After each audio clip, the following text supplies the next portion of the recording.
Peace and welcome to the culture right here on the Black Star Network, folks. We got some great conversations lined up for you. So let me just share with you. First, let's talk about student loans. There have been much discussion coming from the White House about what President Biden and Vice President Kamala Harris is going to do to rectify the high student loan rate in this country. However, little is being done, but people are calling for more. We'll have this conversation. Also, huge shortage of black men in the classroom. According to a recent report, only 2% of teachers are black men. What can we do to bring more black men into the classroom? We'll have that conversation later. Should Juneteeth be a paid holiday? Cities across the country are trying to figure out whether this federal holiday necessitates folks getting paid while being off. We'll have that. And later, nightmare at a wedding. How one woman's account of what happened at her friend's wedding led her to not trust her friends. We'll give you the details about that. So we got all of that, and of course, with the last word. So stay with us. A lot is going to be going on. A lot going to be discussed. We want you to join us right here on The Culture, here on the Black Star Network. Let's go.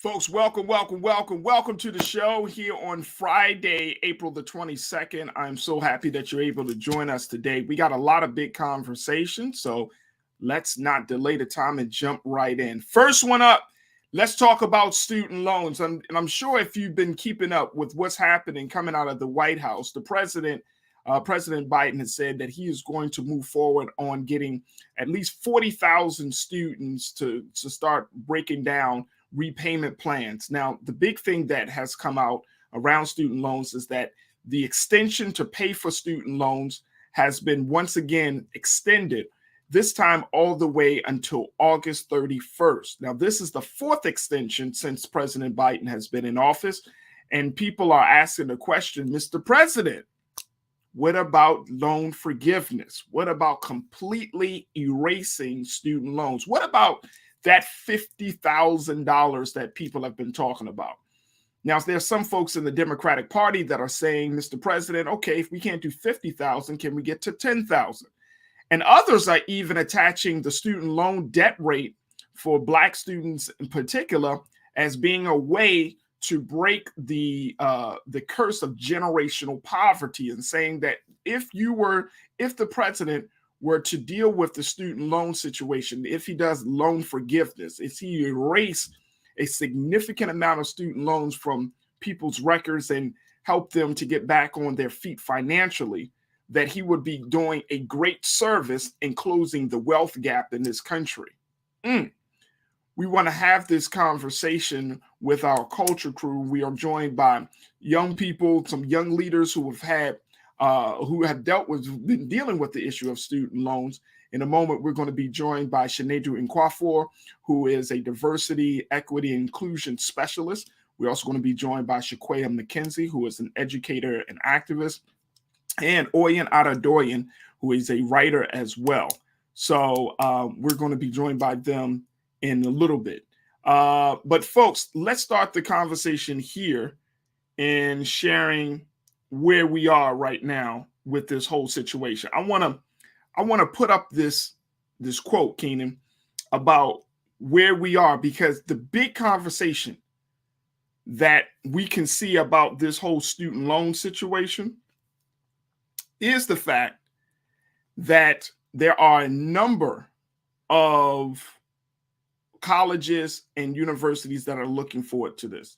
So here's what Jen Psaki said about the whole student loan situation, that the White House press secretary, she's the White House press secretary, she said on the Pod Save America podcast that a decision will be made on a further extension and possible loan forgiveness before the current student debt payment freeze expires on August 31st.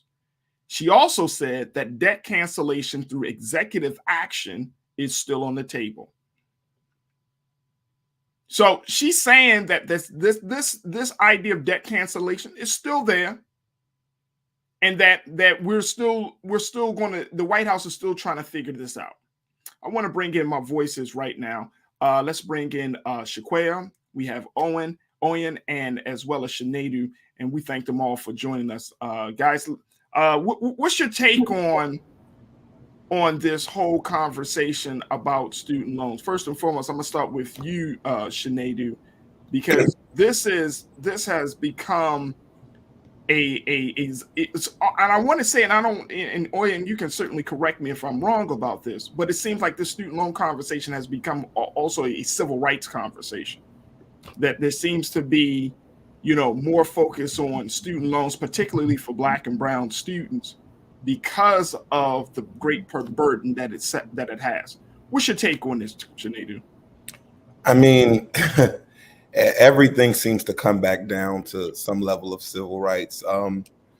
I like to put numbers into the building so we can understand a little bit further of what we're talking about.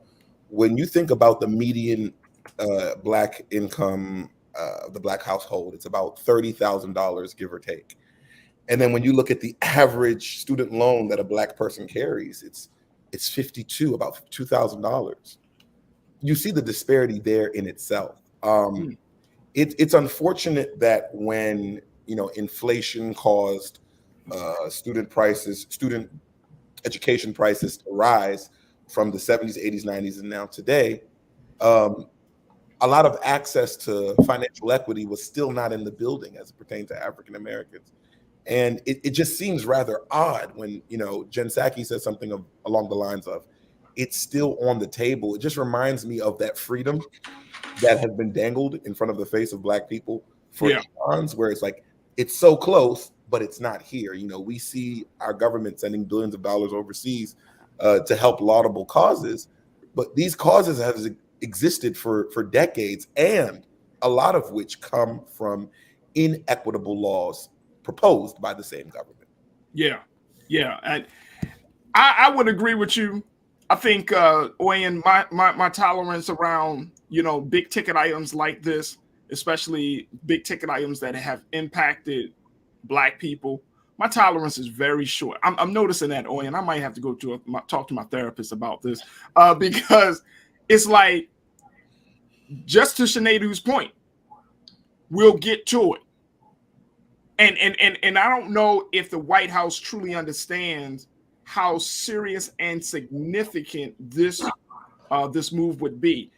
Because I was just recently reading some reports. The president could actually put an executive order in place and just make this decision. Boom, we're going to do loan cancellation.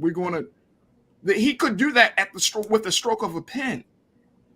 But the whole idea of getting bipartisan support on this idea of student loan debt, I just don't understand the rationale behind it, Oyen.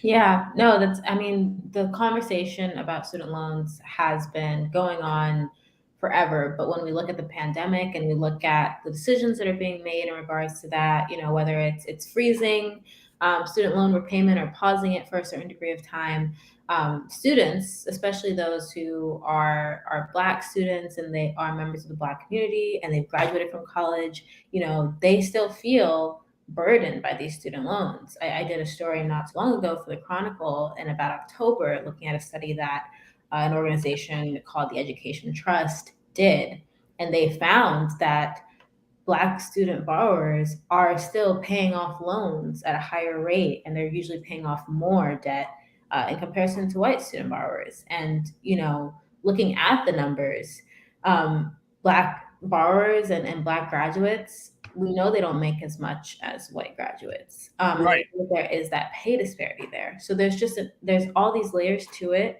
that kind of add to that further annoyance and frustration that might come with, the White House decisions of, we're gonna continue to resume these debt repayments on this day. Oh, okay, we're gonna pause it. Okay, we're gonna hit play again.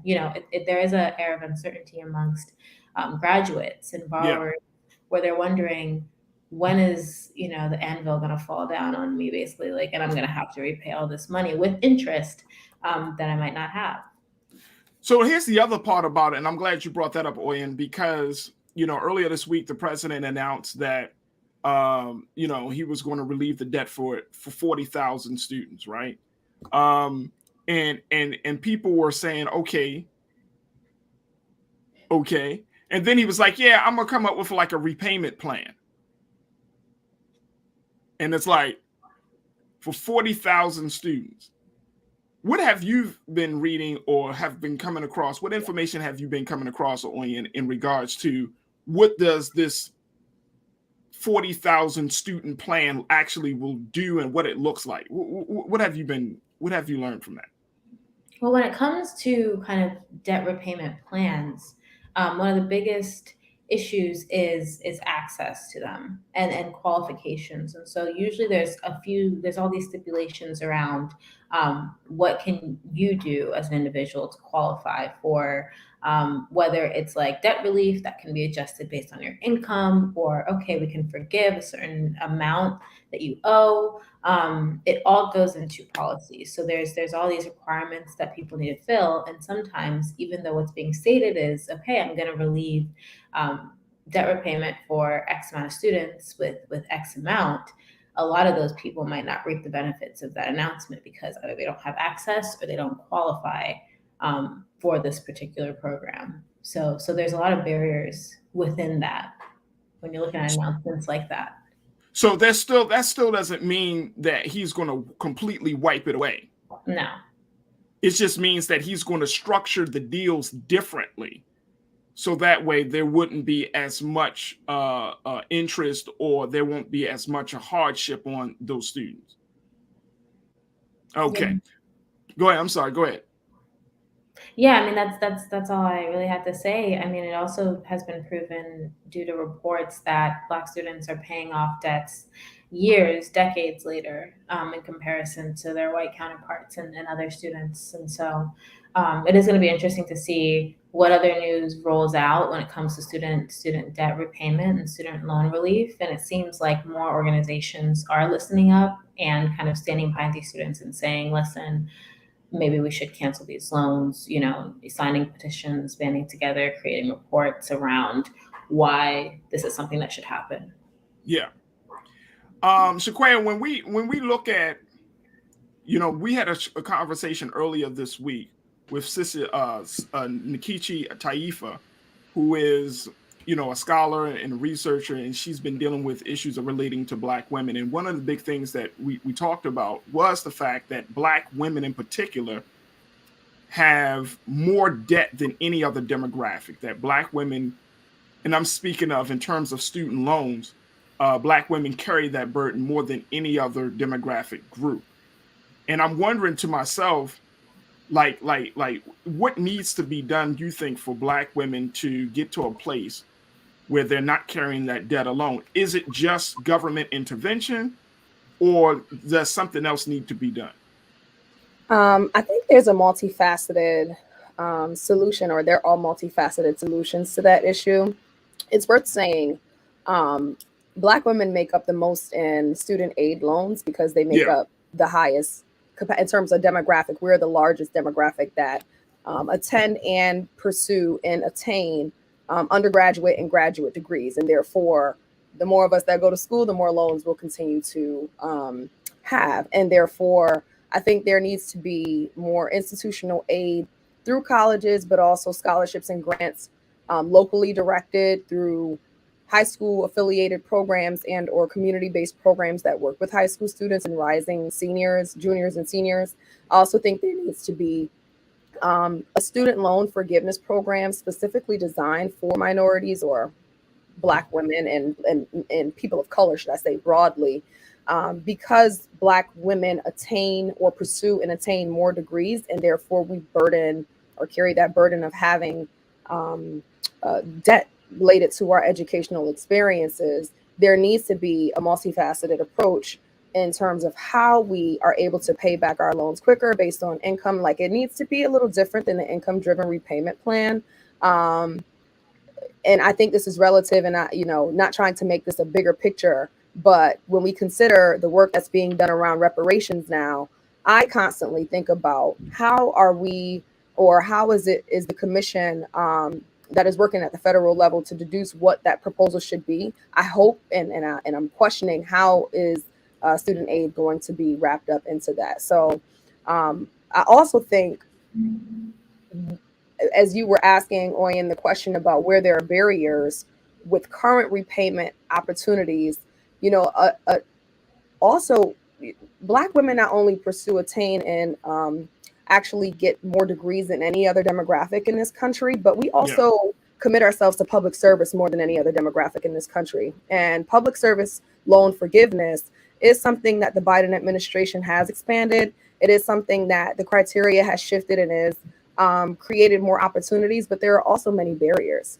As an educator, or as having a career in education and public service, that of which I'm about 7 years in, you have to have paid your student loans if you are in public service. The only way that you qualify to actually have forgiveness is that you were paying towards your loans each year consistently for 10 years. And we know that there are interruptions to reasons why people pay loans 10 back. years?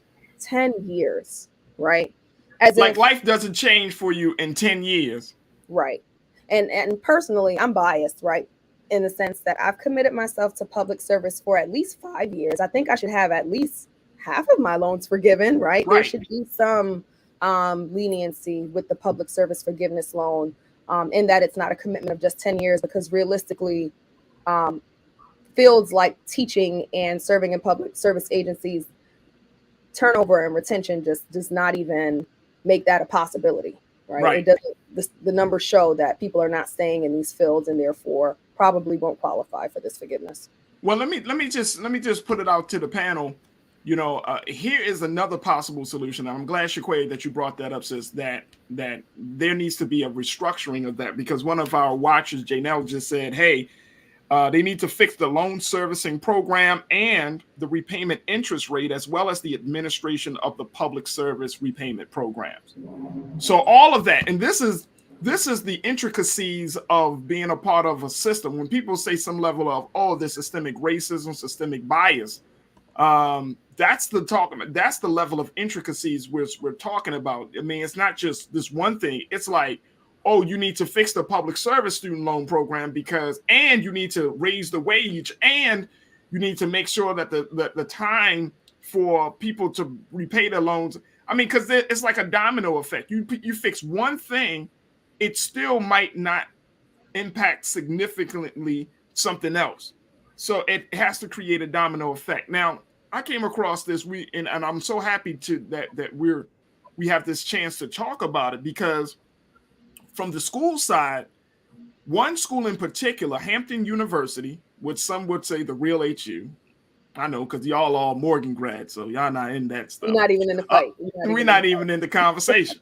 But what Hampton is doing is something that I think maybe other HBCUs can do. According to their reports, they have decided that there will not be an increase in tuition, fees, room and board for the 2022-2023 academic year, and that all outstanding student account balances for the spring 2022 semester will be erased. Now, I want to share with you what the president of Hampton University said about this, Dr. William Harvey. Keenan, let's throw that on the screen, please, brother. Thank you. He said, in keeping with the university's efforts to help our students, there will be no increase in tuition, fees, room, and board for 2022-23 academic year. In addition, on behalf of the university, I am pleased to announce that all outstanding balances for the spring will be erased. We hope that this action will continue to assist our students and their families at our home by the sea.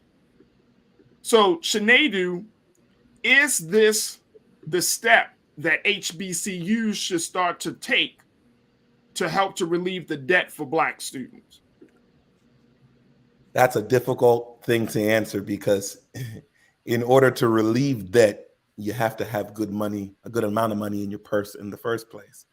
And that's where this discussion becomes a little bit economic, because when you have an HBCU, for instance, that is trying to be competitive with Mm. other PWIs that are getting a higher amount of state funding and that have gotten a higher amount of state funding, it becomes hard to make these type of arrangements, if you will, without taking that risk of not keeping your campus up to date with dormitories and buildings, as well as increasing high demand programs. I think more HBCUs should attempt to do what Hampton has done, if they are able.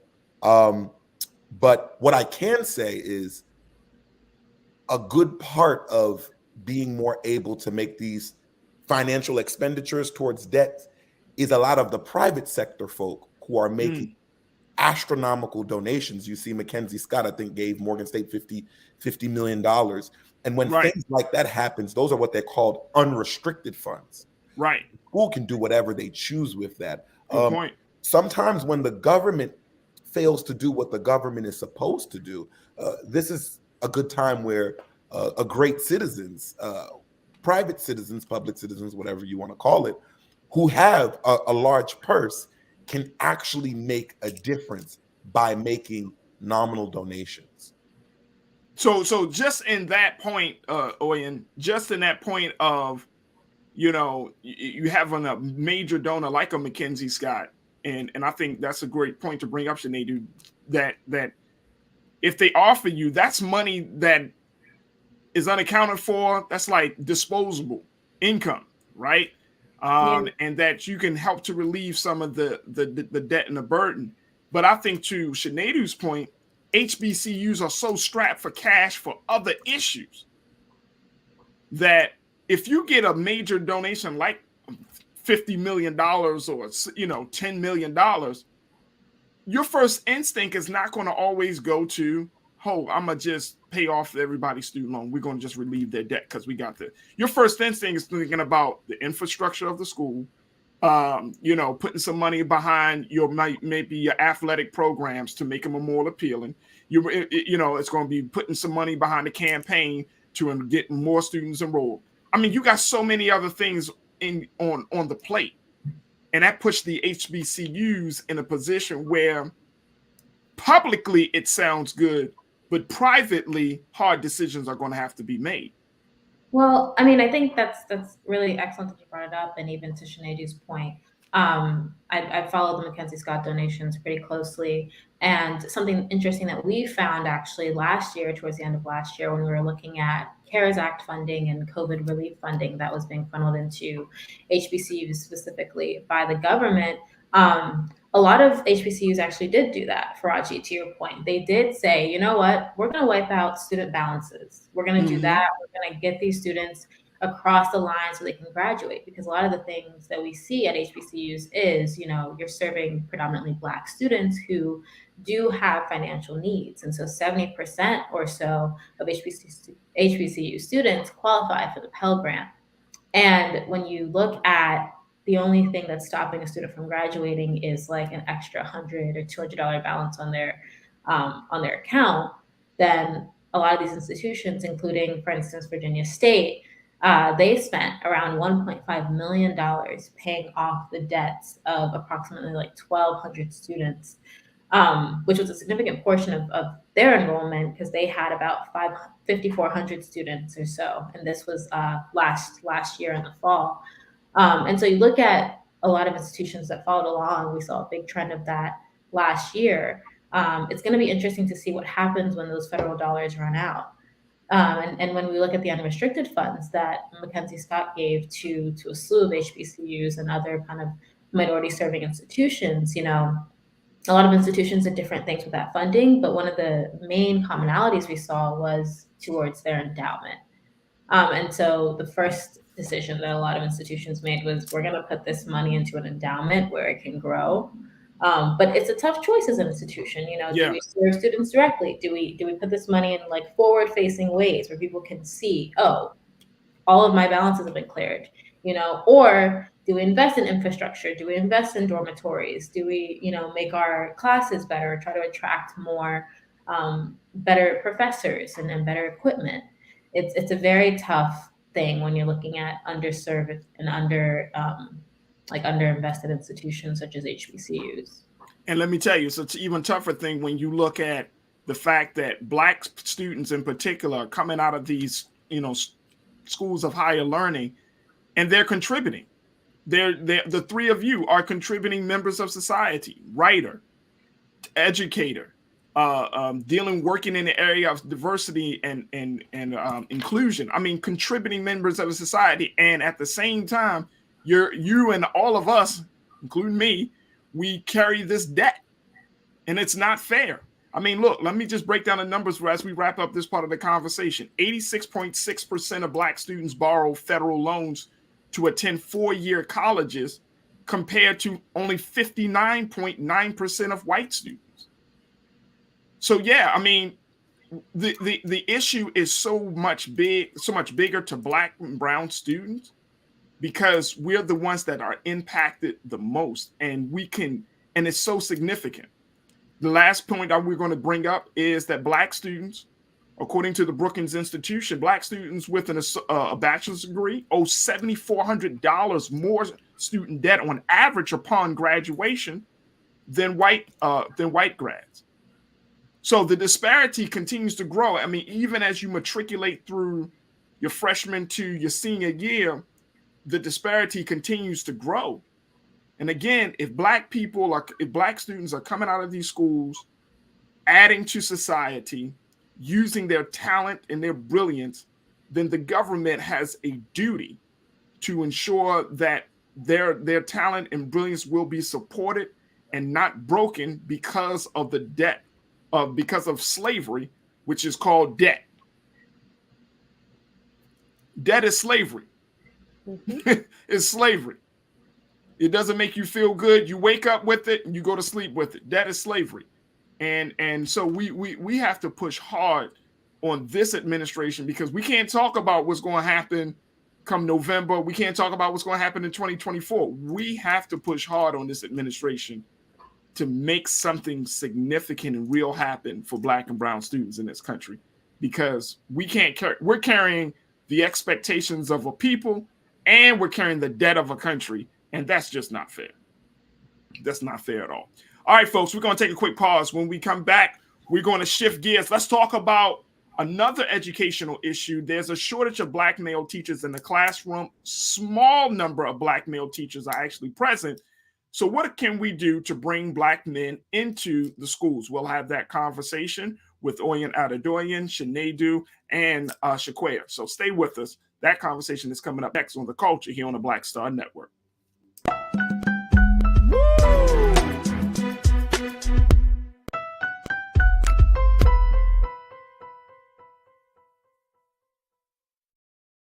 Pull up a chair, take your seat.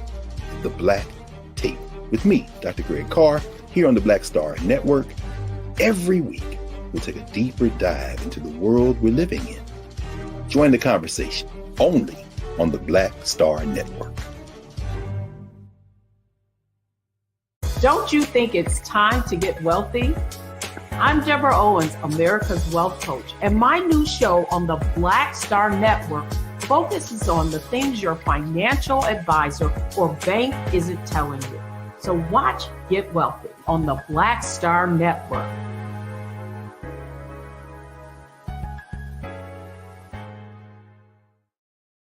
Hi, I'm Dr. Jackie Hood Martin, and I have a question for you. Ever feel as if your life is teetering and the weight and pressure of the world is consistently on your shoulders? Well, let me tell you, living a balanced life isn't easy. Join me each Tuesday on Black Star Network for A Balanced Life with Dr. Jackie.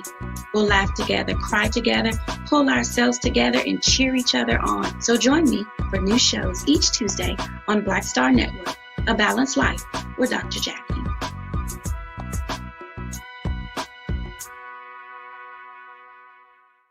It's time to be smart.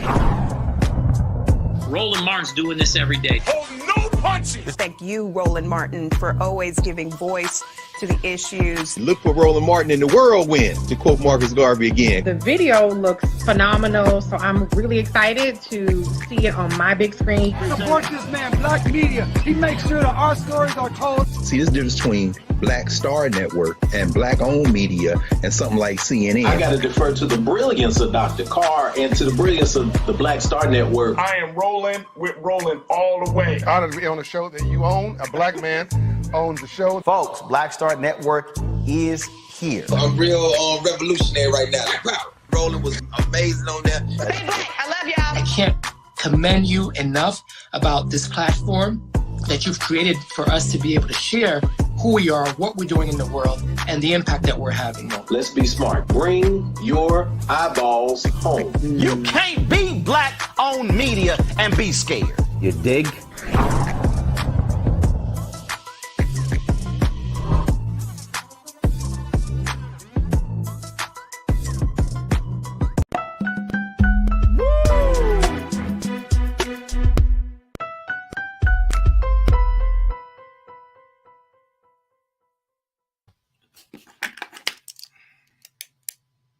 Folks, as we continue to have a conversation about what's going on with education in this country, we wanted to have a discussion about a very urgent need. Black men in the schools. There is a big shortage of Black men that are in the teaching profession. And today, we at least wanted to try to put a little further, another dent in this whole idea that that the schools are doing well. They're not doing well.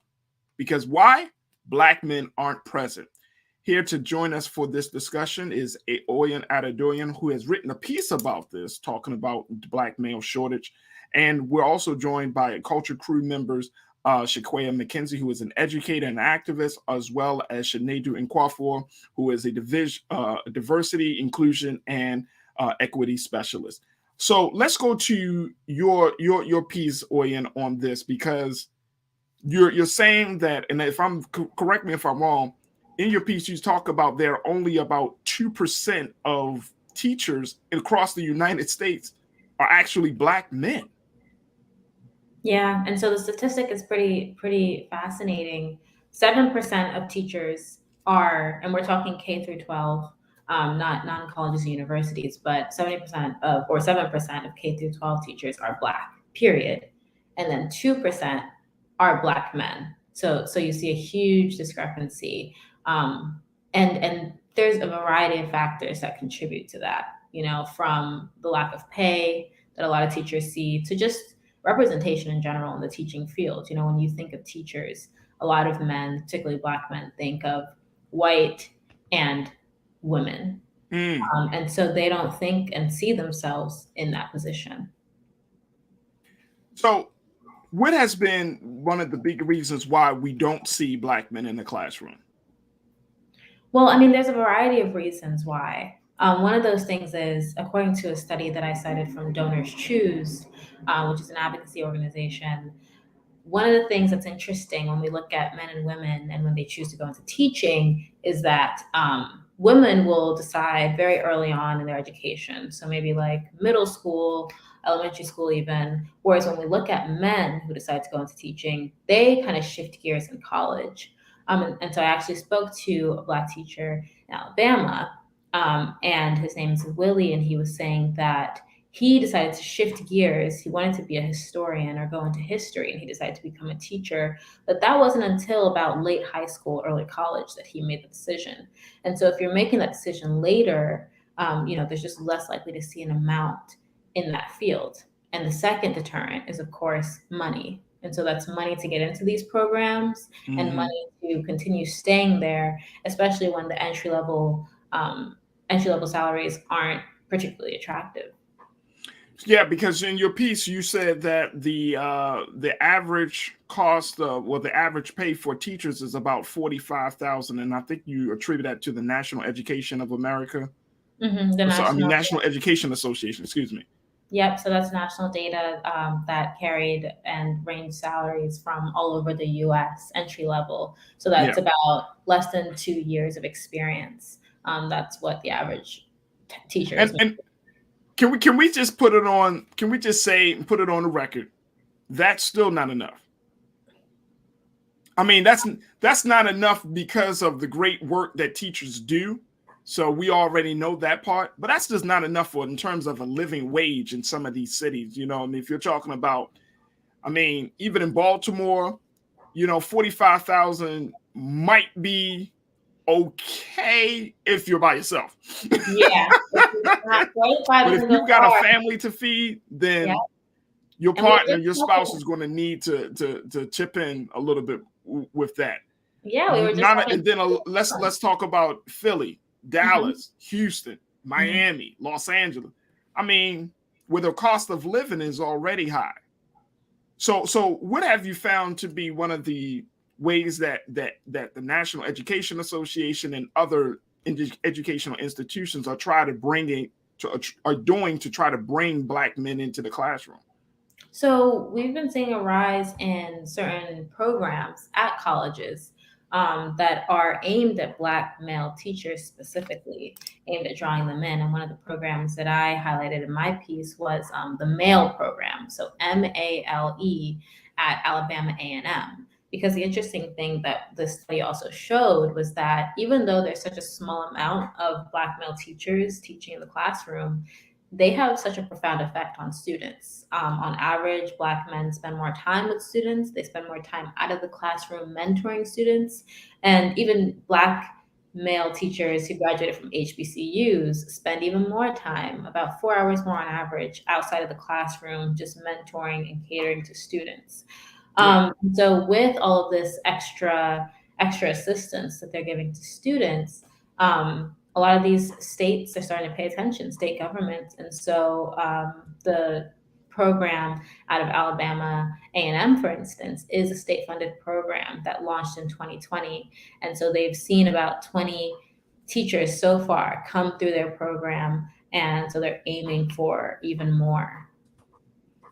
Chiquay, I want to get your take on this because you also, you worked in a classroom, you put in that time. You continue to work with our students and with our children, but this shortage, like how from a teacher, a classroom teacher's place, was this discussed in the schools or the school that you worked in? Was there a conscious push to get more Black men into the classroom? Absolutely. I work in Baltimore City Public Schools where, and through Teach for America, as I did not pursue education as a degree. By the time I decided that I wanted to teach in college, I'd already been in my junior year. And so I decided to keep with my major, which was English, and to go through a preparatory program, of which there are many, but Teach for America is the largest on a national scale. And so I'll talk about my experience and insights as an educator, and my observations and what I've learned from peer male teachers and their experiences and their insights also in terms of what led them to the career. But then I also want to take a step back and talk about the history of education and why it looks the way it looks in this country. So as a Baltimore City public school educator, the starting salary, which was ratified because when I started teaching back in 2014, the starting salary was at $48,000, and in the years since they've increased it to where it's nearly $50,000 and starting at I think $49,500. And to your point, Farajii, it still is a huge gap in terms of the cost of living and the salary that is not as attractive compared to other industries, especially that industries that have blossomed in the past decade, namely technology. And being that it is such a need in society, universities, or should I say higher education institutions, school districts, and non-traditional preparatory organizations such as Teach for America, other referenced in Baltimore City, such as Urban Teachers, they actually have specialized campaigns and initiatives to attract teachers of color. But as Oyen so poignantly described, is that many times for female educators, the decision to pursue teaching or education happens or takes place between middle and or high school. And for many, it still takes place in college, where they decide to pursue a program that will allow them to enter the industry upon graduation. But oftentimes for male educators, regardless of race, actually, it is a decision influenced by their own immediate experience in high school or in college from an educator of color, or excuse me, an educator of their gender, of their like gender, that they're influenced to want to essentially pay it back. Or as I've experienced and as I've learned from many male educators I've worked with, they graduated from college, pursued something else, but maybe took on a job working with youth in an after-school program or as a mentor part-time, and it influenced them to realize that it's something that they're passionate about. They see the gap and the need for their role and therefore end up pursuing it. But there is not enough attention and recruitment that happens at the undergraduate level. And there's also not enough attention to increasing advocacy for increased salaries that will attract more people and namely more Black males to the market. When we think and consider the history of public education in this country, there has always been a gap or a deficit of educators of color due to segregation.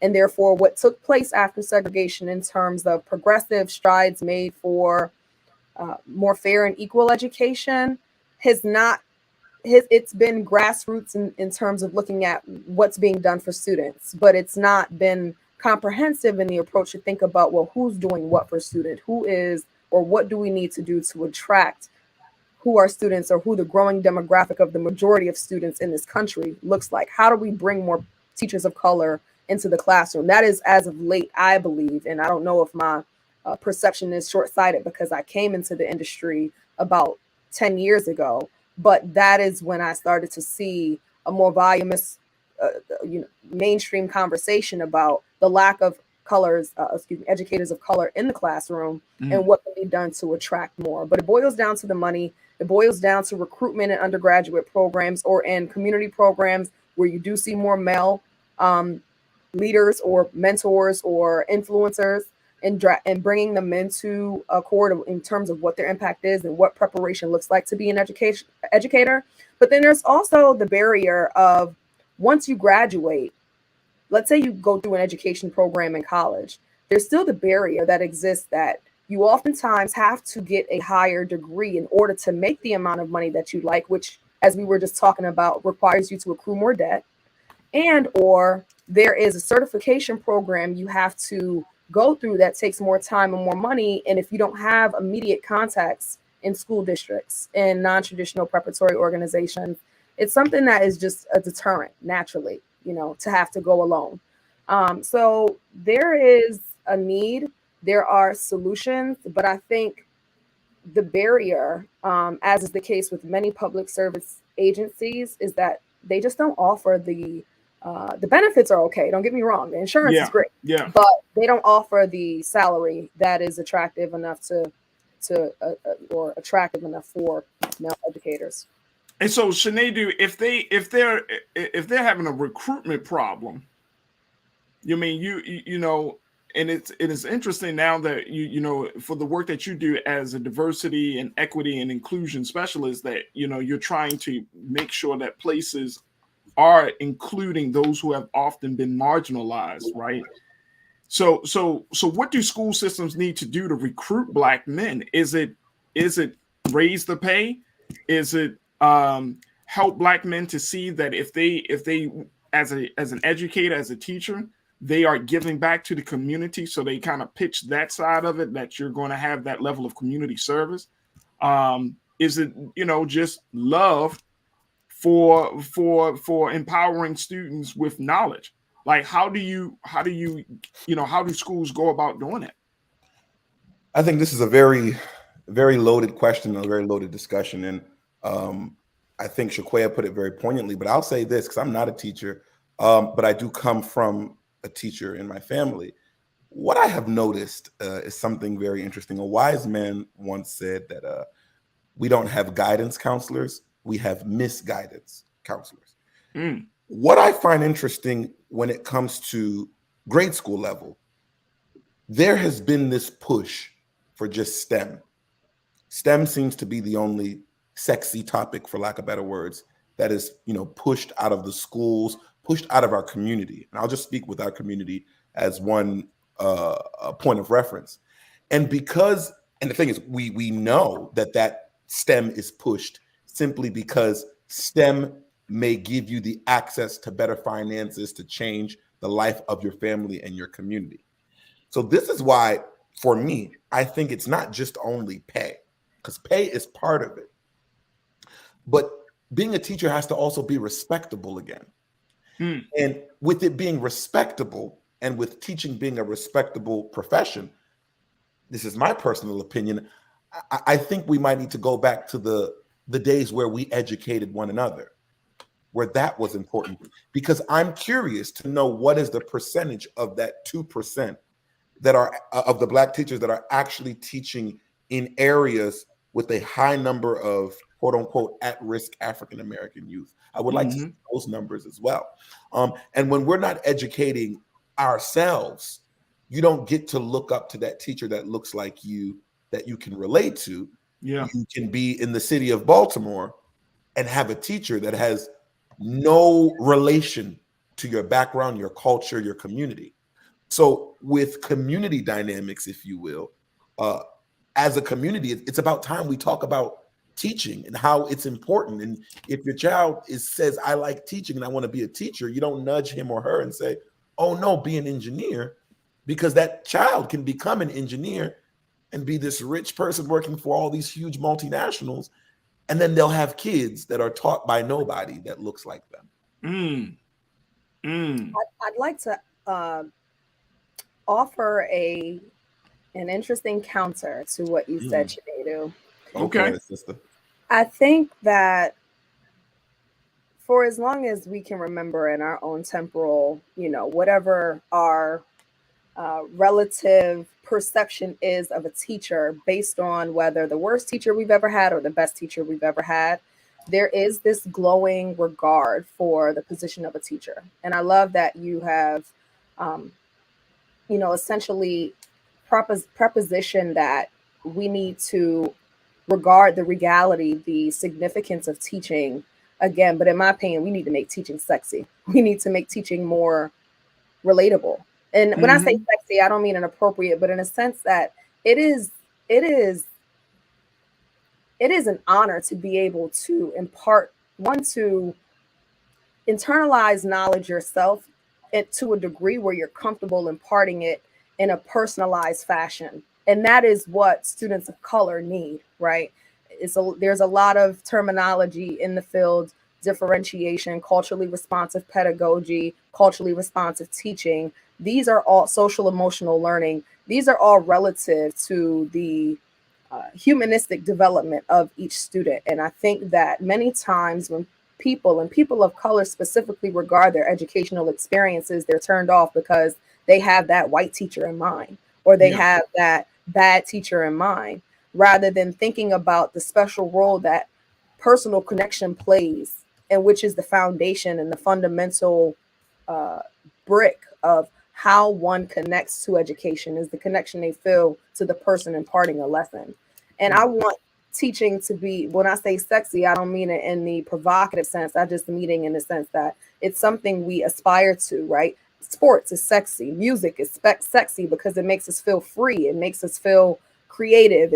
There is this idea that we are tapping into our highest faculties in terms of being able to relate to that. And that's what I want people to think of when they think of teaching, not the rigid, boring, kind of gray version of teaching that many people do assimilate with the field.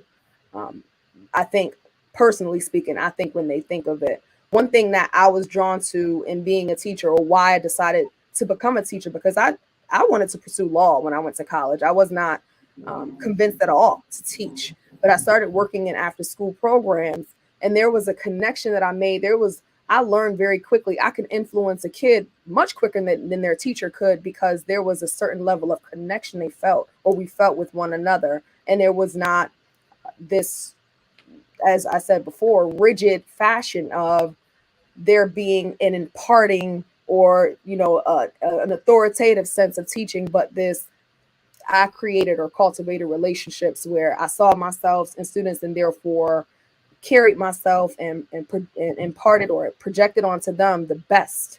I wanted to see their best. I took it personal. I took their best personal, and therefore they took it personal, and they were charged to see the best in themselves. So I just wanted to be more sexy. I wanted to be more relatable. It definitely, I don't know if it was a counter per se, but so far as we need to reinstill the culture of or the, should I say, the regard of respect and eloquence and sophistication that comes with teaching, there also needs to be that relatability factor.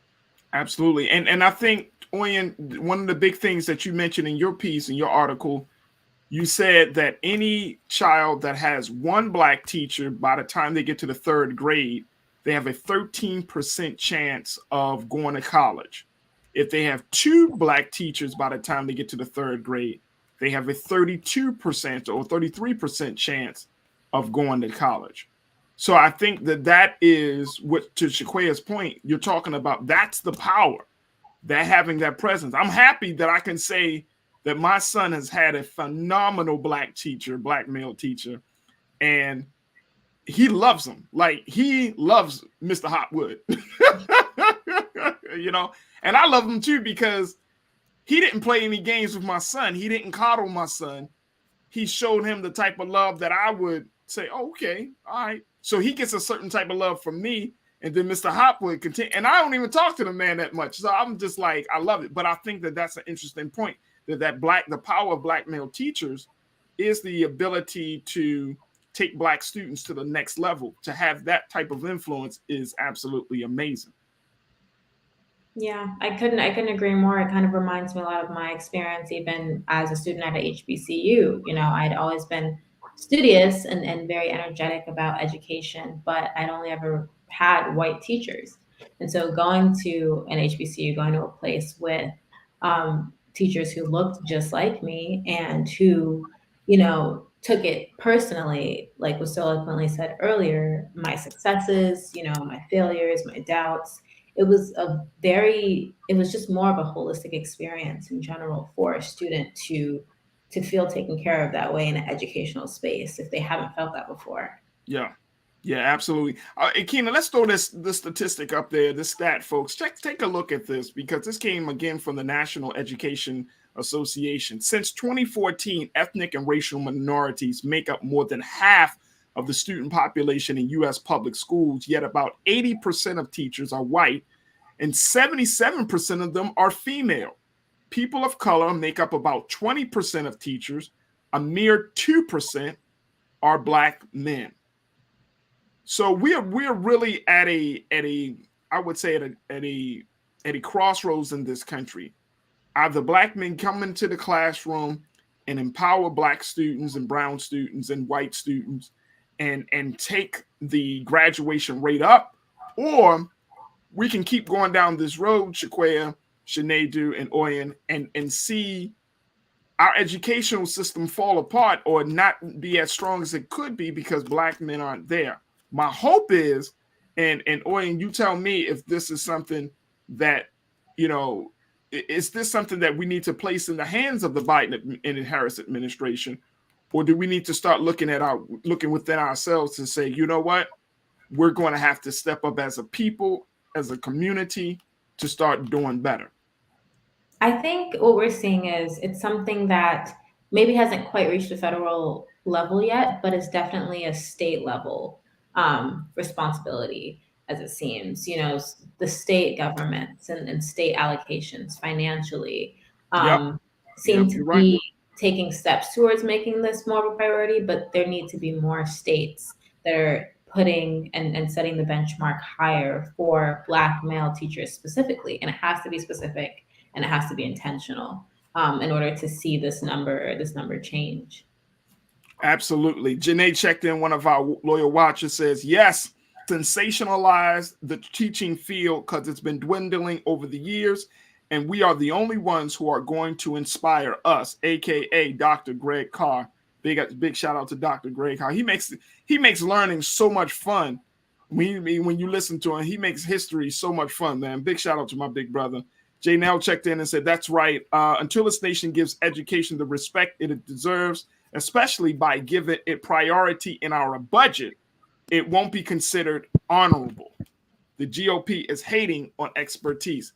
And I think that's what it comes down to, that if there isn't any real line item in the budget to make this real, we can have these conversations all day. We can bring out the stats, We know the dynamics. We know the impact. But if states, to your point, Oyen, if states don't make it real, and I'm saying we should increase that amount. Teachers should not be making on average $45,000 or $49,500. That's crazy. They need to be hitting over the $50,000 mark. You know, one of our watchers also said that if you're a teacher, you should not be forced to pay taxes. You can report them, but you shouldn't be forced to pay taxes. I mean, come on, you're going to force them to pay. These are the people that are shaping the minds of the future. And according to Trump's you got to tax them. Yeah. And you probably tax them at a rate higher than you would an no athlete. question. That's what I was getting ready to say. When Trump's tax bill hit, I was still in the classroom, and when I saw how much taxes they took in my year, that year 2018, prior, I couldn't believe it. I couldn't believe that not only was I coming out of pocket to pay for my own supplies, to pay for kids, all these things that I do conditionally as a teacher, I'm still not making enough. And I just told someone else today, the cost of living for the cost of teaching is higher than the cost of living for teaching for many people. And that is something that needs to be regarded, that it's not only the salary, it's the fact that we're taxed higher than the top 6% in this country. I also want to say, to your point, like, there is money that needs to be allocated. Campaigns have to become more, for campaigns that exist, need to become more visible, or there needs to be more campaigns that exist at undergraduate level. I would even say at a community level, to inspire kids who are currently in systems to start thinking about how they might want to play a role in education. But what I appreciate about media, and I think the vanguard of the Black Renaissance that's happening in Hollywood right now, is that we see advocacy for some of these issues. Like, I haven't personally watched it yet, but I have a number of people that love Abbott Elementary in regard to figure that the kid that comes from everybody hates Chris.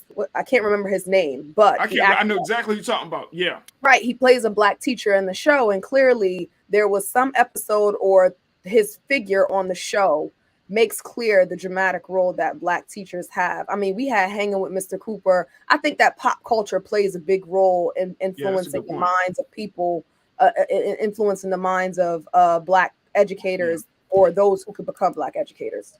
Absolutely, absolutely. Oyen, we appreciate the work that you're doing, and thank you for using your pen to bring it out to the forefront that this still needs to be on our agenda. So I appreciate that. How can folks find your article for the Chronicle, Oyen, around this issue? Yeah, well, that was an issue for our Race on Campus newsletter. So if you go right on the Chronicle's website and go to our newsletters, you should be able to access that site right there and read up on all of the issues that we're doing in regards to race and inclusivity on campus. Yeah. Fantastic. Oyen, you are officially one of our culture correspondents, so we thank you so much for checking in with us and keeping us abreast on this and other topics. We'll certainly bring you back on very soon. Thank you, Oyen. Thank you. Juneteeth, I appreciate you, brother.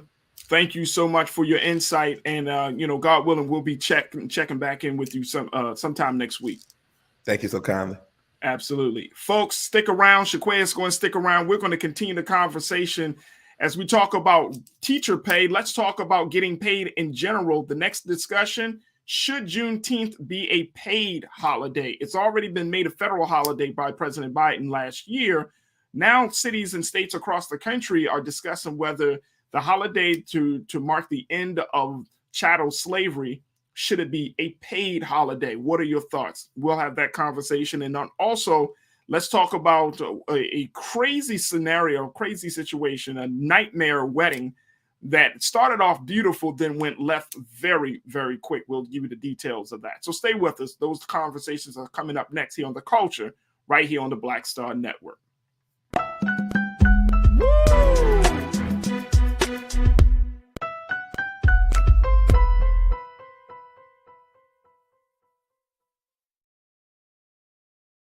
Don't you think it's time to get wealthy?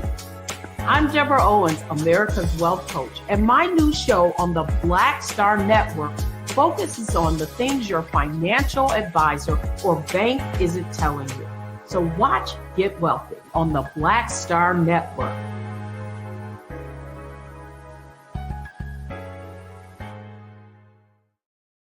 Hi, I'm Dr. Jackie Hood Martin, and I have a question for you. Ever feel as if your life is teetering and the weight and pressure of the world is consistently on your shoulders? Well, let me tell you, living a balanced life isn't easy. Join me each Tuesday on Black Star Network for A Balanced Life with Dr. Jackie.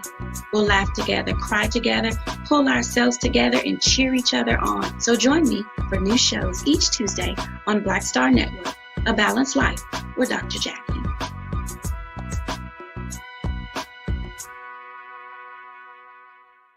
Pull up a chair, take your seat. The Black Tape with me, Dr. Greg Carr, here on the Black Star Network. Every week, we'll take a deeper dive into the world we're living in. Join the conversation only on the Black Star Network.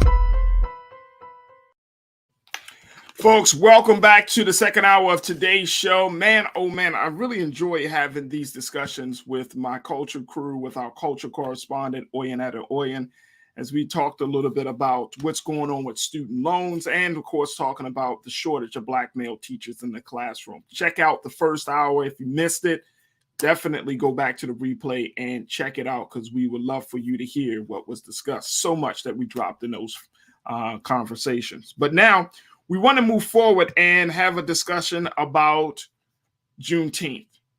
Now, we know that this has officially become a federal holiday because President Biden has said, yet the acknowledgement of what this country sees as being the end of slavery is something that's worthy of us to reflect and celebrate, which we should.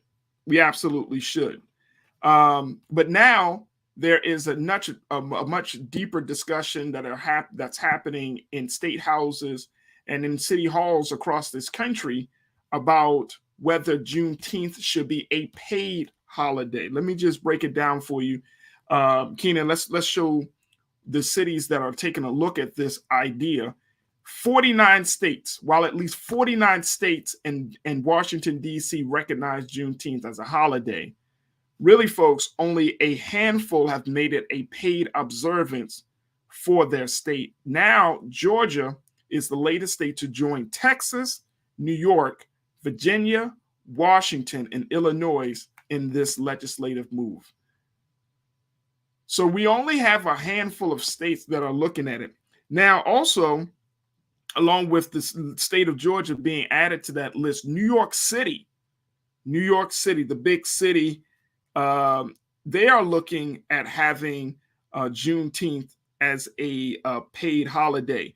New York City Mayor Eric Adams released a statement just a few days ago saying that declaring the day a time for reflection and saying that the decision to note it as a paid holiday is long overdue. He said, quote, "As the second Black mayor of New York City, I know that I stand on the shoulders of countless heroes and sheroes who put their lives on the line to secure a more perfect union.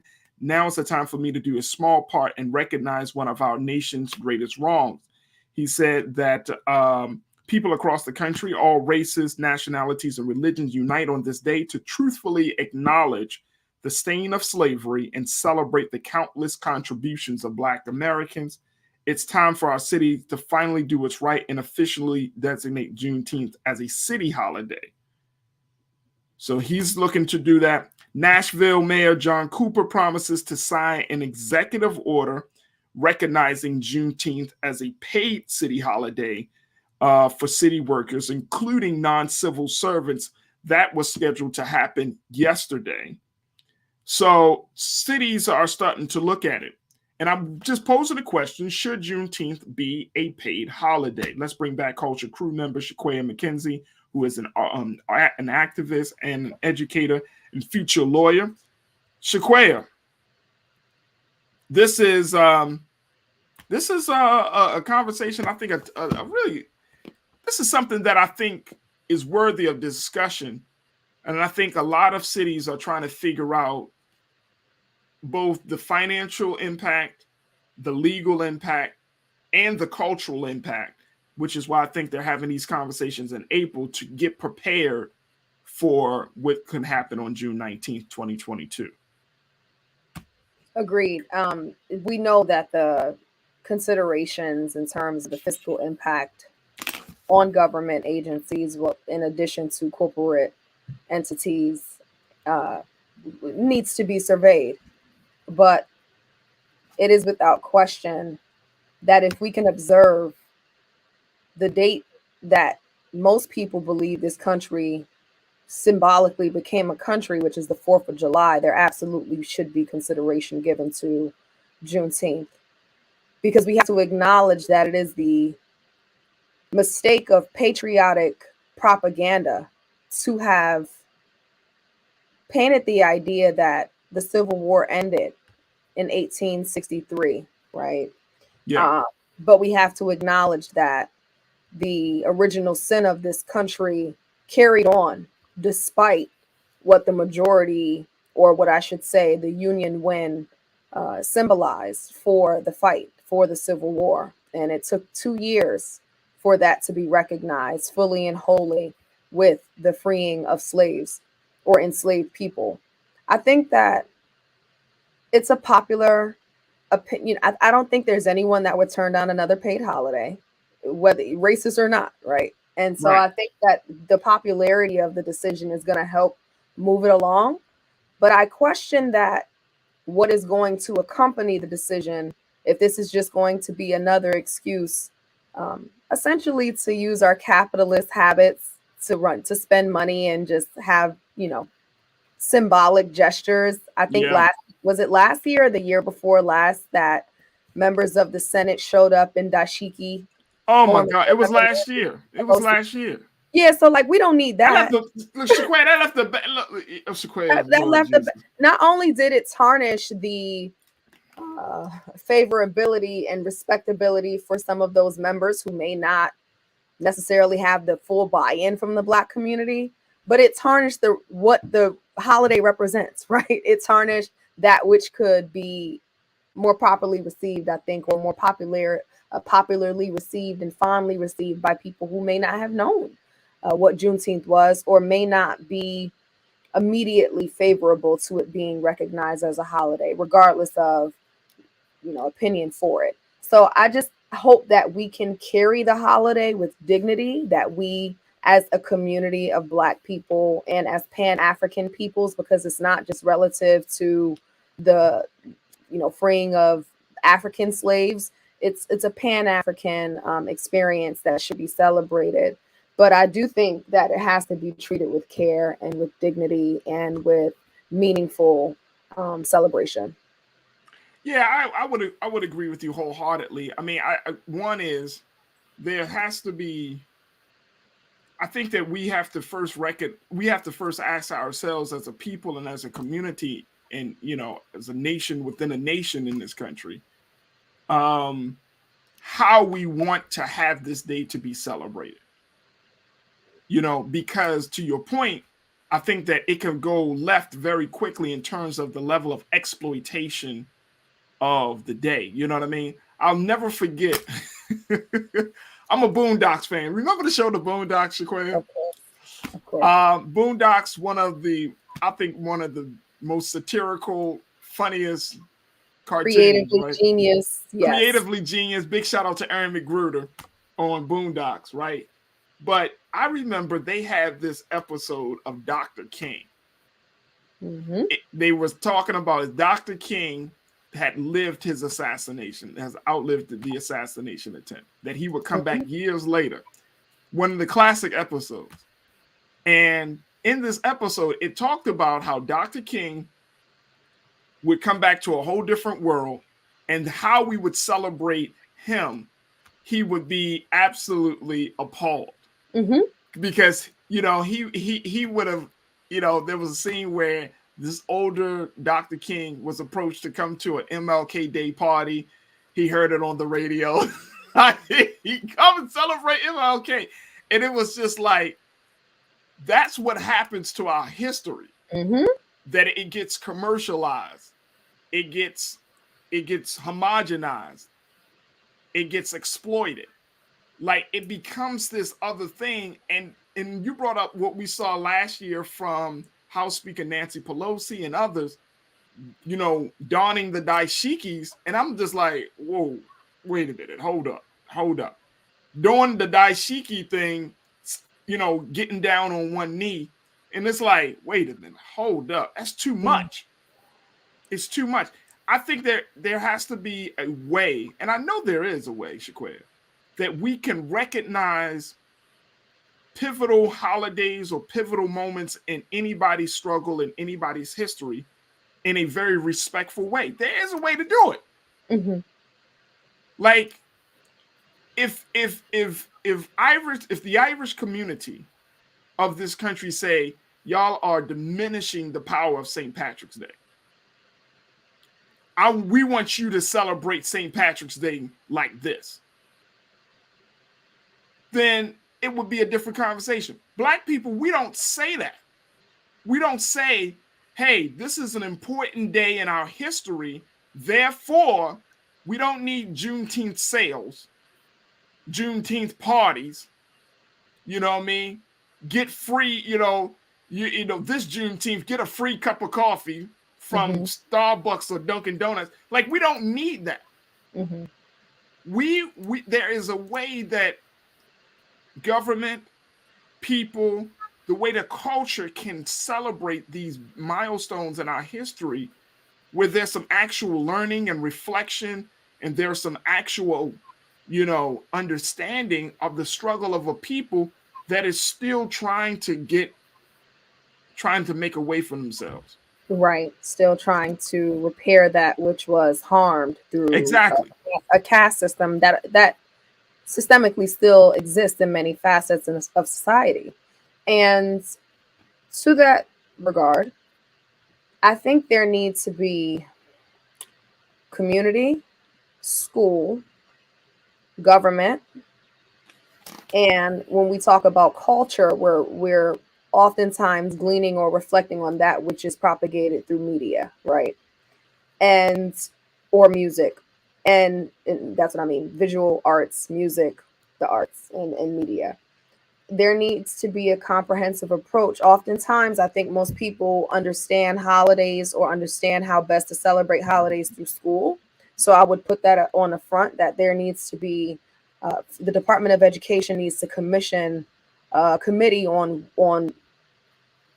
the appropriate types of observances for Juneteenth that can be shared and essentially taught across the country to school districts to enforce and kind of norm what should be expected. We know that around certain holidays each year, for example, Halloween, some schools who allow the observance of Halloween allow there to be Halloween parties, but that is a more frivolous, celebratory, you know, in terms of like historical relevance. It's not anything that is grounded by meaningful celebration. But when we think of Martin Luther King Jr.'s birthday, which I have to say, and I think many people don't know, Black people fought tooth and nail to even have the holiday, right? Facts. Because the government did not even want that. People don't even know Stevie Wonder's birthday song was created for the advocacy of the Martin Luther King. But happy birthday. People don't know that came because we were trying to make that a holiday, right?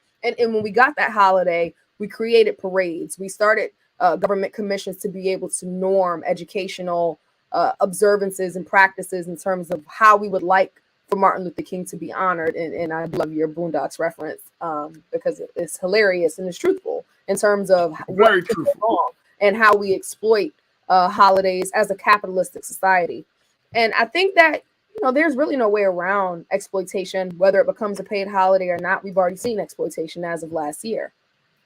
But what I think is in front of us and what is possible with it becoming a paid holiday is actually having the time to create cultural practices and cultural celebratory forms such as parades, such as what are other things that we do around holidays besides cookouts, right? Such as things that gather community and that impart that what we still have to do. It's not just about recognizing and observing that slavery ended on June 19th, 1865, but it has to acknowledge that even with the ending of slavery, there still remains, retaliatory, or should I say, punitive and predatory practices within within incarceration, within the judicial system.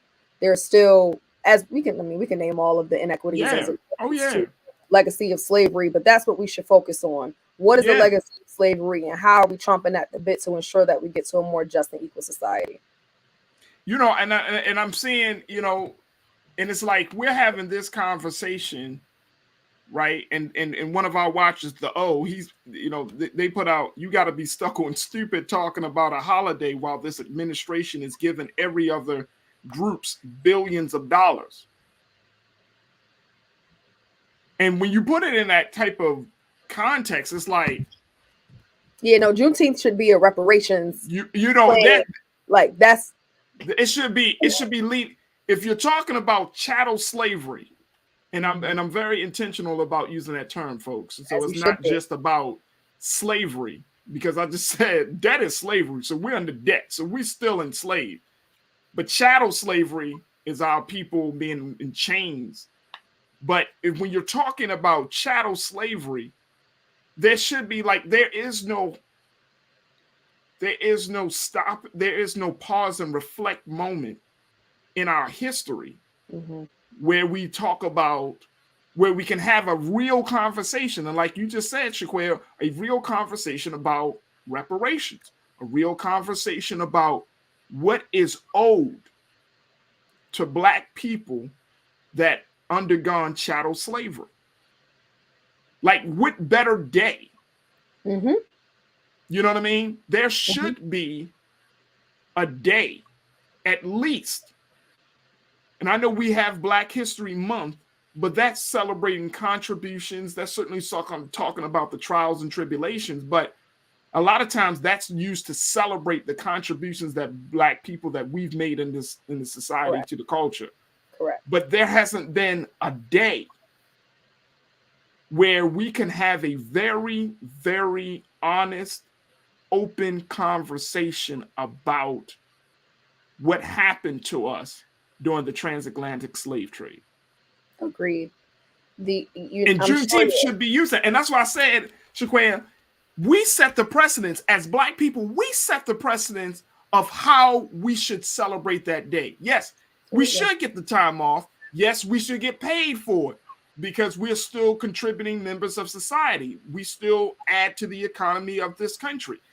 But there should be a day where we could talk about chattel slavery in a very real sense. That could be, as much as we want to call it the freeing of slaves, Juneteenth, maybe we should add something like the reparations day. I don't know.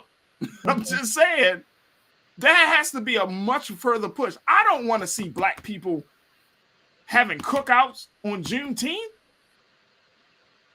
I mean, we cook out. It doesn't do us any good. It doesn't benefit us. We cook out at a football game. We'll cook out on July 4th. We'll cook out at Christmas in the South. Listen. We cook out at Christmas in the South. I mean, what I will say, come on. Depending on what part of the country you in. I agree wholeheartedly with your point, Farajii. There have been attempts made at the rekindling, or should I say, a relaunch of what was once attempted or twice attempted successfully. I'm sure you're familiar with the National Black Convention that took place at the height of the Civil Rights Movement. Really, it was in the transitionary period between the Civil Rights Movement and the Black Panther movement. You had leaders as Fannie Lou Hamer, Ella Baker, Stokely Carmichael, or Kwame Ture. You had Fred Hampton. You had a number of people, and then there were the respective Black leaders on a local or state level that galvanized around this National Black Convention, where we talked about issues that federal, state, and local issues that affected the Black community, and had ideation, solution, committee-based sessions to have an ongoing process upon which, as a community, we organize around these issues. But it's long festered, and I've not seen. I often talk about it in very romanticized terms, in terms of wanting to see it again, but it is possible, and it absolutely should happen on a day like Juneteenth. Yeah, no doubt. And look, let's put it where Ghost can get it, Shaquaya. Melvin checked in and said, Melvin Wright said, how can you teach about Juneteenth in schools with all the anti-CRT rhetoric? That was another thing I was going to say. That is Juneteenth, in terms of education right now, especially in the Midwest and in the South, should be an offensive front or an offensive opportunity to combat the because we're using the terms anti-CRT, and let me say the GOP or radical defenders of against CRT, which is not a thing in K through 12 schools. This should be an offensive protocol or opportunity for us to reinstill Black history into schools, or truth history, because I don't want to limit it to saying Black history, but it's more relevant to Black people or people of color in terms of the content, and also Jewish people in terms of the type of content that is being eviscerated from schools and textbooks. I think there should be an offensive front with Juneteenth observance. If it's going to be a paid holiday, kids will be out of school, but there should be a government requirement, and this is why I talk about the Department of Education creating a commission on how to celebrate this formally, how to roll this out across the country in public and charter schools. There absolutely should be some initiative around that to combat what is happening with anti-CRT efforts. Yeah, I mean, and I think that's going to be the spillover. I foresee this happening, Shaquaya, that as more and more cities across this country are going to, determine whether they're going to use Juneteenth as a paid holiday or not, right? We're going to see a wave of resistance from the GOP side, from the conservative group side, no question. Right? Over the next maybe month or two, maybe the next month, we're going to start to see and some pushback. And look, I'm looking at what's happening in Florida right now with Governor Ron DeSantis. I foresee that he's going to say something. Tim Scott, any of these individuals in public and political leadership, I foresee they're going to say something about Juneteenth. Because you can't have a federal holiday. We know President Biden is going to, most likely, him and his staff and the administration are going to do some sort of ceremony, recognition ceremony, right, to talk about this. But there's going to be some pushback. And I think that for us, we have to, one, be aware of that, two, be prepared for that. Because if this is the holiday that is going to be, and I'm trying to think of the last major Black holiday that was federally accepted, which I think it was Dr. King, if I'm not mistaken. It is, and it was. And that was back in the 80s. So you're talking about nearly a 40-year gap. I mean, just thinking about that, 40 years where Black people have had to go through, we had to go through the struggle and experience and all of those things. And then we get this holiday. There's going to be some pushback on it. There's going to be some resistance to that. I think that right now we have to be so strategic about how we want this day to be recognized. It's hard for me to even say celebration, because we're still, because of systemic racism and all of the other issues that we often talk about, we're still suffering. Like, yes, we are not in the cotton fields. That's worthy of a celebration, but we're still marginalized, diminished. We're still suffering from injustice. I mean, we're still suffering.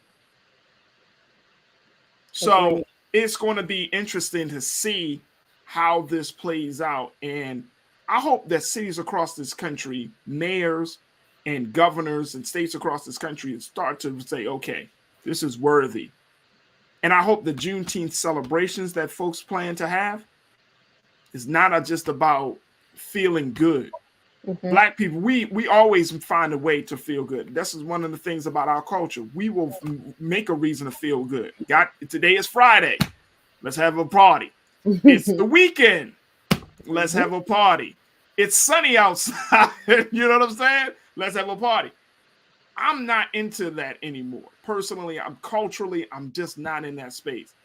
It's time for us to not just feel good. We can do that any time of day. It's time for us to be empowered. Mm-hmm. It's time for us to take the plight of our people. It's time for us to take that serious, because I'll feel good when justice is served for Patrick Lyoya. I'll feel good when we know the name of the police officer. You know what I'm saying? Like, I'll feel good when we pass a voting rights bill. Then there's a little celebration.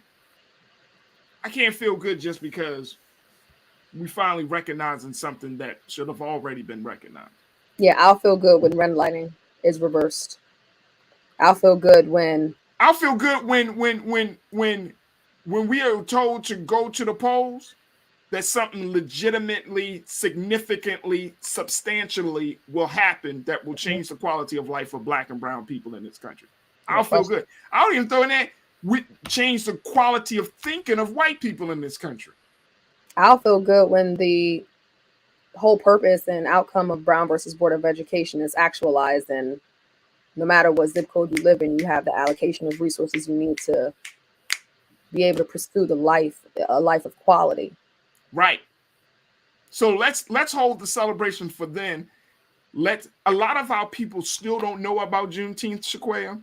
I know that too. And so that is also, there also needs to be awareness campaigns before we even push the cart to speaking about how we want it to be observed. There has to be an awareness campaign driven even harder. I agree. It started well last year, and I have no doubt that between social media and schools and or should I say workplace environments and cultural efforts being taken, shout out to Juneteeth, around DEI, it will continue to see that happen, but the conversations like this also have to happen. Absolutely. Absolutely. Folks, we got to take a final pause, another pause. When we come back, let's switch gears. I'm going to share with you a crazy, crazy story about what happened at this wedding, and I'm going to pose some questions around it. So I'll give you the details of that. Also, we got my last word for the week. So stay with us.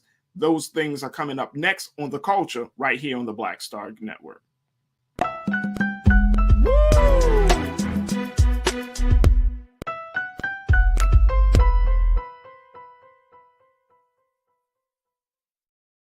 Pull up a chair, take your seat. The Black Tape with me, Dr. Greg Carr, here on the Black Star Network. Every week, we'll take a deeper dive into the world we're living in. Join the conversation only on the Black Star Network. Don't you think it's time to get wealthy? I'm Deborah Owens, America's Wealth Coach, and my new show on the Black Star Network focuses on the things your financial advisor or bank isn't telling you. So watch Get Wealthy on the Black Star Network.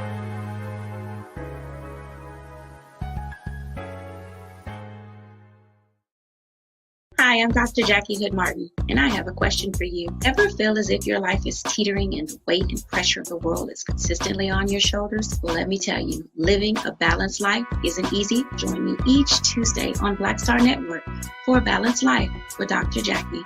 We'll laugh together, cry together, pull ourselves together, and cheer each other on. So join me for new shows each Tuesday on Black Star Network, A Balanced Life with Dr. Jackie.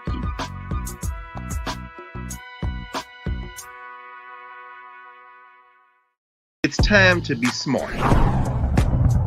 Roland Martin's doing this every day. Oh, no punches! Thank you, Roland Martin, for always giving voice to the issues. Look for Roland Martin in the whirlwind, to quote Marcus Garvey again. The video looks phenomenal, so I'm really excited to see it on my big screen. Support this man, Black Media. He makes sure that our stories are told. See, there's a difference between Black Star Network and Black-owned media and something like CNN. I got to defer to the brilliance of Dr. Carr and to the brilliance of the Black Star Network. I am rolling with Roland all the way. Honored to be on a show that you own. A black man owns the show. Folks, Black Star Network is here. I'm real revolutionary right now. Like, wow, Roland was amazing on there. Hey, Black, I love y'all. I can't commend you enough about this platform that you've created for us to be able to share who we are, what we're doing in the world, and the impact that we're having. Let's be smart. Bring your eyeballs home. You can't be Black-owned media and be scared. You dig?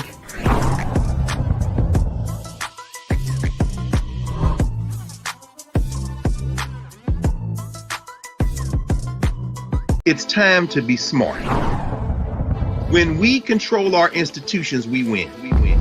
This is the most important news show on television of any racial background. Y'all put $2, $3, $4, $5, $10, $15, $20, $30 on this and keep this going. What you've done, Roland, since this crisis came out in full bloom. Anybody watching this, tell your friends. Go back and look at the last 2 weeks, especially of Roland Martin Unfiltered. I mean, hell, go back and look at the last 2 days. You've had sitting United States senators today, Klobuchar and Harris. Whatever you have that you can bring to Roland Martin Unfiltered to support it, please do, because this information may literally save your life. Watch Roland Martin Unfiltered daily at 6 p.m. Eastern on YouTube, Facebook, or Periscope, or go to RolandMartinUnfiltered.com.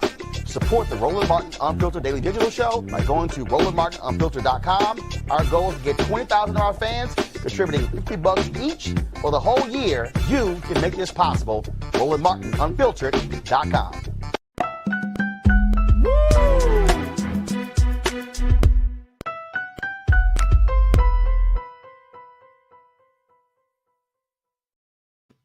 Folks, imagine this.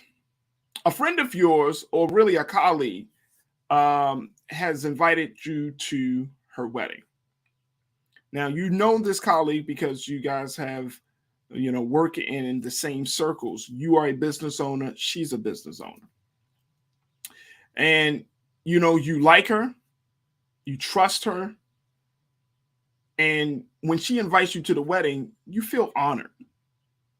You feel happy. You feel like, you know what? This is not just a business relationship, but this is also leaning and working toward a personal relationship. You get to the wedding, and guess what? The wedding is beautiful. It's on the outskirts of Orlando, Florida. You're seeing the water. It's a beautiful day. The sun is shining. Everything seems picturesque. The spirit of everyone there is high. People are excited. Your friend is the bride of this wedding. And she is absolutely gorgeous. Everything is laid out. You can tell that money has been spent. All the details have been considered. So once the proceedings go forward, you're just looking forward to having a great time. The nuptials are said, the kiss has happened, and guess what? It is time to have fun. So all of these things are happening. And you're thinking to yourself, what a great wedding. What a beautiful expression of the union of my friend and her husband. Where is the food? That's what you're thinking next. Where is the food? So when it finally comes down for the food to be served, it looks delicious. The perfect type of food for a perfect day. You have bread, you have pasta, you have all of the trimmings of some great food. And in a matter of moments, everything changes. People, even though there's a DJ playing music, even though the weather is nice, the venue is laid out beautifully, people eat a couple of bites of the food and they just sit there. No one's on the dance floor. No one's snapping their fingers or tapping their feet. They just sit there after eating a few bites of food. And then you feel it. Your mind takes you into a place that you never thought you would be. Essentially, you're high. This is just the situation that happened to one woman who was invited to her friend's wedding. She was given the opportunity to be a part of this beautiful union. And then when the food came out, she got high. 60 to 70 people got high at a wedding that happened back in February. And it is now just being discussed. And it's not just a typical high. Whatever the food was laced with, the cannabis that was used to be in the food takes people over. Men, women, elderly, and there were even some children that were present at the wedding, but they're still trying to figure out if children took in the food. This is the scenario, folks. I want to bring back Culture crew member Shaquaya McKenzie as we talk about the unfortunate, crazy circumstances of one lady by the name of Miranda Katie, 38 years old, as she attended this wedding on February the 19th outside of Orlando, Florida, where guests fell ill soon after eating a dinner of salad, pasta, and lasagna that had been cooked with marijuana. What? Like, Shaquaya, part of me, when I was trying to figure out whether we should have a discussion about this story, I was like, Farajii, what do you want this story to be? What should the conversation be? And I said, okay, let's have a conversation about what should be the punishment. Mm-hmm. And can you, here's what I'm posing, folks. How do you trust after you've been violated like this? This is a woman, Miranda Katie. This is what she said about her experience of going to her friend's wedding. And her friend, and check this out, folks.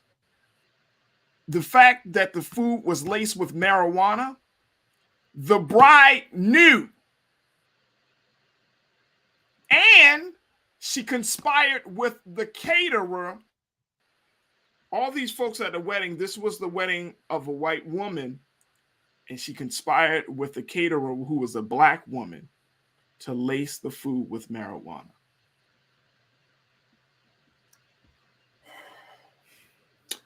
Keenan, can we put up what Miranda Katie said? She said, quote, we're all at events and gatherings regularly talking about her relationship with the bride. She said, crossing paths monthly, quarterly is a regular thing in this town. The bride has a great energy and vivacious personality. It was pretty traumatic, emotionally traumatic. She said, I'm the type of person to walk into a room and everyone's my friend. To be violated this way from someone you like and trust is really hurtful. I didn't have an option or say. Even if people avoided things like the olive oil, it was still in the bread, in the pasta. Shaquaya, there are a few things. What the hell would you do? There's a few things I'm taking apart, and I'm just going to give it to you as it's coming to my head.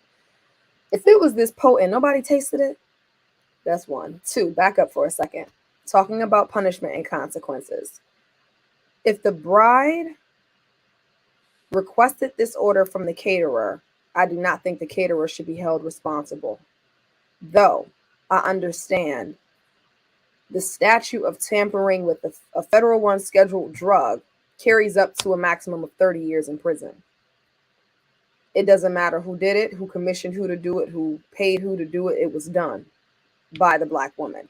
So I hope when people hear me, they're not thinking that I'm petitioning a consequence for the caterer because she's Black.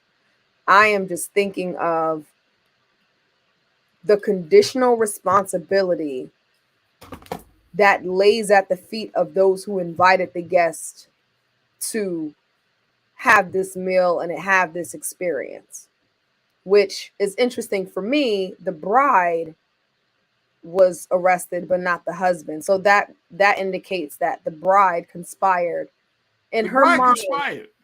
She conspired in her mind that this was an element of her wedding that she wanted, and albeit for her personal, whatever her personal inventory was in terms of why she wanted it, whether she thought people would chill, whether she thought it would be a good joke, it was completely insensitive to think or consider those who have, elderly, those who have to take medication.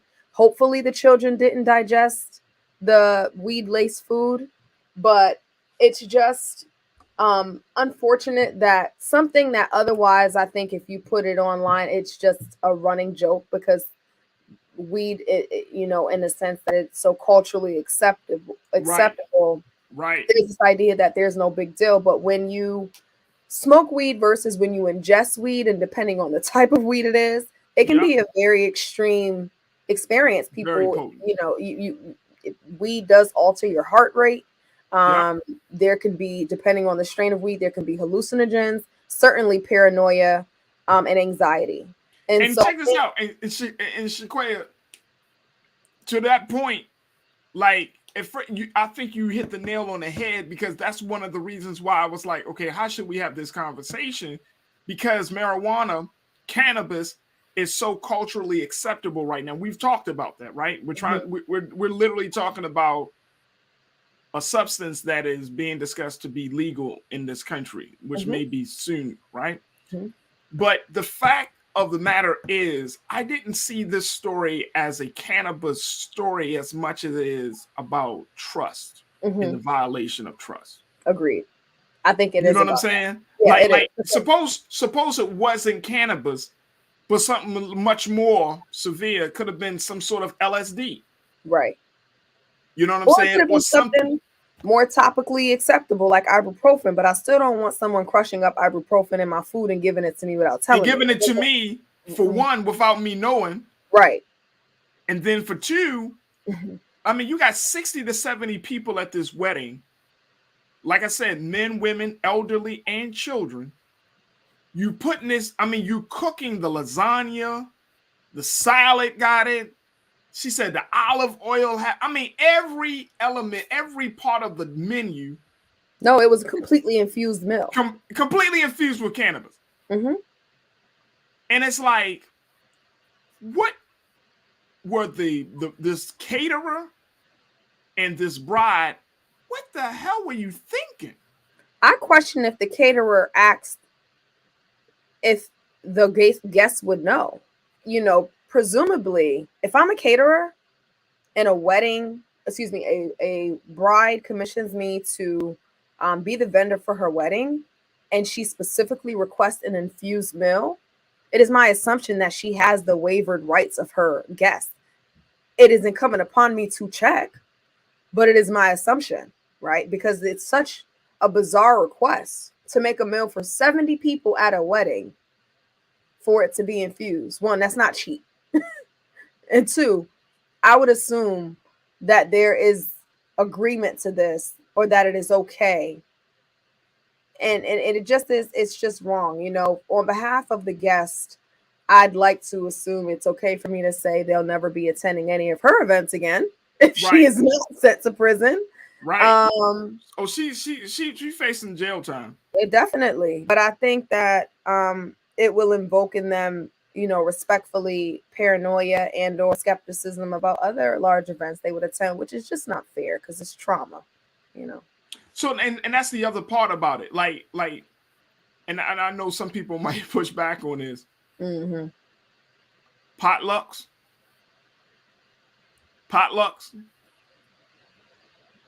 So sorry. I don't trust potlucks. I can't do it. I don't trust potlucks for. I can't do it. You know what I'm saying?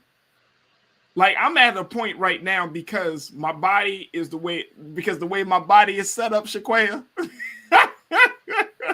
that I need to have a level of accountability of who did what. You know what I mean? Like, when you cater somebody, at least you know, outside of what this woman did, but at least you say, okay, this is the caterer.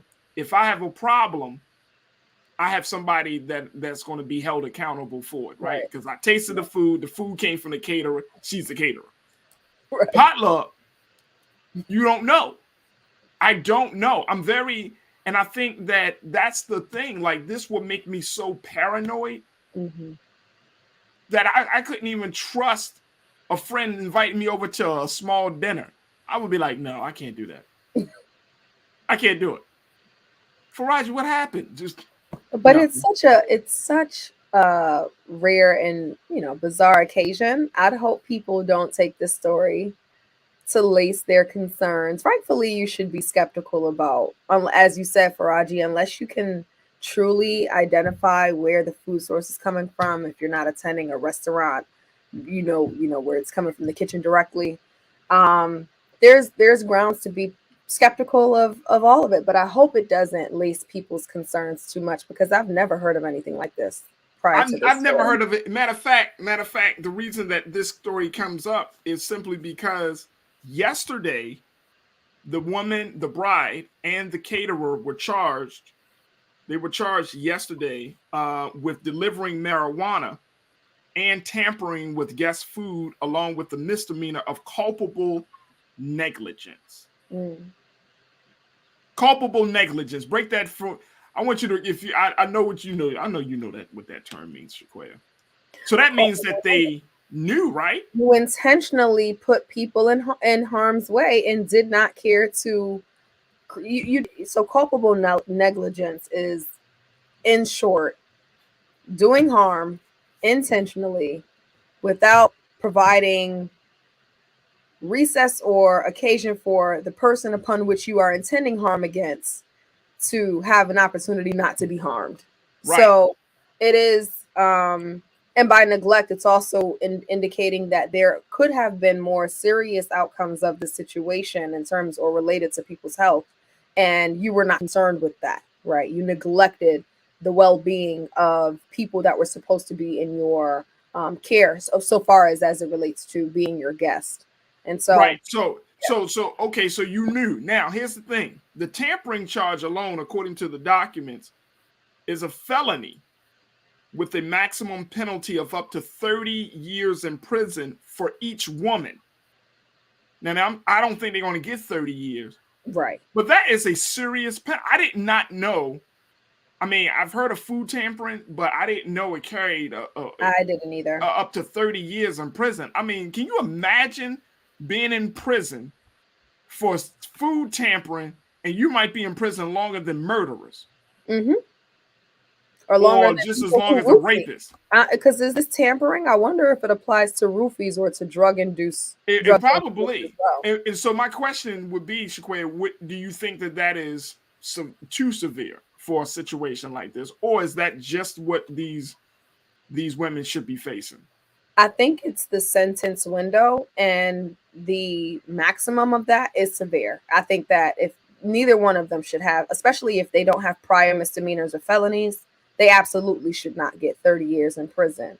Now, I'd like for there to be room to think about, probation, I'm not sure how no type of community service involving food. Not community service, but like a commuted sentence after a certain period, maybe 8 to 12 months. But it's very hard for me to think about the maximum of this penalty for this case, even though it does, there was harm. There was harm. So I'm not trying to excuse that. And I certainly wonder what the guest of this wedding believed the right punishment would and should be. For the woman that was speaking in the article, she speaks more emotionally than more logically about what she thinks the consequence should be. She just knows that she was hurt, and it's hard for her to know that she was hurt by someone she trusted. But I doubt if all of these people that attended the wedding presumably loved or cared for this couple, they would want to see her in prison for long, and therefore there's room to think about, to follow the case and really see what people go on the stand and say. Let me tell you, if that happened to me, or if it happened to a family member of mine, or say if my grandmother, because like I said, there were elderly people there. Right. Imagine this happening to your grandmother. I would want to issue some street justice first, and then let your ass sit in prison. You definitely got to go. You know what I'm saying? You be like you gotta get that at least that like you crazy. And I know that to Miranda Katie, she was like, I didn't even know. They didn't even ask me. Like some of these people probably would have gone along with it. Like, put a little something extra in my plate. Cracking up as you were introducing the story, because I was rereading the story and looking at the anecdote from the individual who attended, and it's just, I think it would not have been an issue if they forewarned people and gave them the option to participate in the mill or not. But unfortunately, that's not the case, and therefore they're going to have to suffer the consequences. We shall see what those are. Let me tell you something. People, and someone's Christopher Perkins say, no, you should never play with anyone's food. Lock her up for 30 years at least. Let me tell you something. Christopher, like, lock her up for 30 years at least. Well, I don't know why we even talking about, black people, behind black people say, go all in. We ask anybody black, they're gonna be like, what? My food? Lock right. Up. Yeah. Right. But I mean, all due seriousness, yeah, like the level of trust in violation I would feel would be way off the meter. I wouldn't be able to trust you. I wouldn't even be able to trust anybody. And it only takes one, right? I mean, this is a very serious incident. I'm not trying to make any light of the situation, because it could have gone left much more than it had.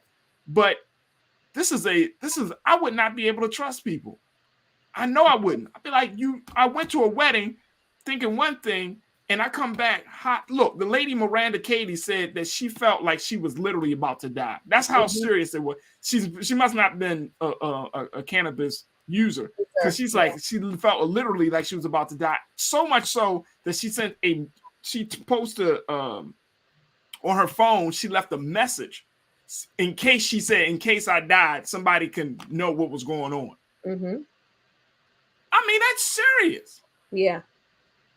That is absolutely, and I mean, for people, and I've heard, and I'm sure you probably heard stories, Shaquaya, of people who have done things to people's food, and you know what I mean, and or just done things like pranks and stuff. And nowadays, you can't do that to people, man. You got to be very, very mindful that some stuff. I get on my children about pranks and stuff, because some stuff stays with you for the rest of your life. Yeah. You know what I mean? You because you tap into a certain, like, you can create a fear, or you tap into somebody's fear when you do certain things like that. And that's the very serious side of it. That's the very serious side of it. It is. I pulled a really bad prank as a kid one time, and it scarred me for life to know how not to play with people. And it was with food, ironically, but not used correctly. So I'll leave spirit. Right. But there's what you did it leave a scar on the person you pranked? Yeah, I was at a friend's. I was like 6 years old, and we were playing with everybody. You wouldn't be a friend of mine, Shaquaya. No. Everybody who goes to sleep first gets messed with. And in my 6-year-old mind, people were like putting toothpaste and ketchup on people's face, and I was like, "Oh, hot sauce!" And I put hot sauce on someone's face, and it got in their eye, and it was.